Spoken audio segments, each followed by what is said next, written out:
ألخص لكم يعني في 5 دقيقة، يعني هو باعتباره شنو في شهر، لكن أنا ألخص لكم في 5 دقيقة بس. والله فنان أحمد الجقر، أيوة، صاحب مسلسلات غريب وحنين. والله أبدع ما شاء الله، والله ما شاء الله. وأنا ما يعني ما قاعد أتكلم هنا ولا قاعد أنتقد ولا أي حاجة، لكن شنو الحق يقال. والله يعني صراحة كده، يعني بالذات الناس هسه مايل أكتر حاجة لمسلسل غريب، لكن أنا كمان مايل لمسلسل حنين. يعني شايف مسلسل حنين يعني يعني تحس بيه كده، هاي رسالته واصلة للجميع. هاي دي قصة محامي دي خليه شوية، لكن اللي بيجاي مسلسل حنين والله ما شاء الله عليه. وتاني حاجة يعني شوف، يعني البرنامج ده حاصل عندك المرسة الجبن، هاي نفس الشيء، وبتلاقي الحاجات في الشاي وتديك هنا بتاع نفس البرنامج. هاي طلع البنات وردرات وكلام كده. شوف الكلام ده يلا، يعني شوف سبحان الله، يعني رسالة واضحة.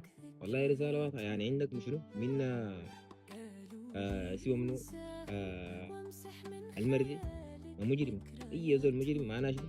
نهايته السجن، نهاية السجن ومؤبد، شنك طوال. أي وعندك حاتم. حاتم والله هو أدى الأداء جميل، أداء جميل جدا جدا والله.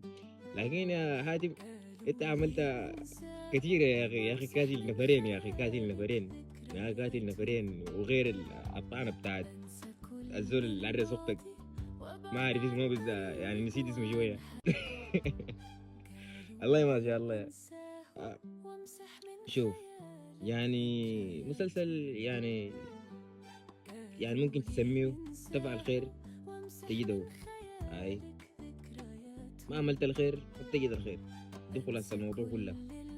يعني شوف لك الله، حتى لما حنين سابت بيتهم ومشت، مشت لناس، هاي جهد وقعدت في الداخلية، ومشت حتى مشت اشتغلت في محلات كده، وبعد ذاك طلعت من المحلات بقت اشتغلت في هناي، يعني شغالة في البيت.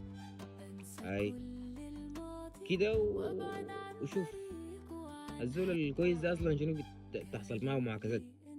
بعد ذاك جاء البيت اللي ساكنه، البيت اللي اشتغلت فيه، شوف طلعوا كمان اولاد الراجل وولده بتاعين شنو شرسين، يعني ما كويسين.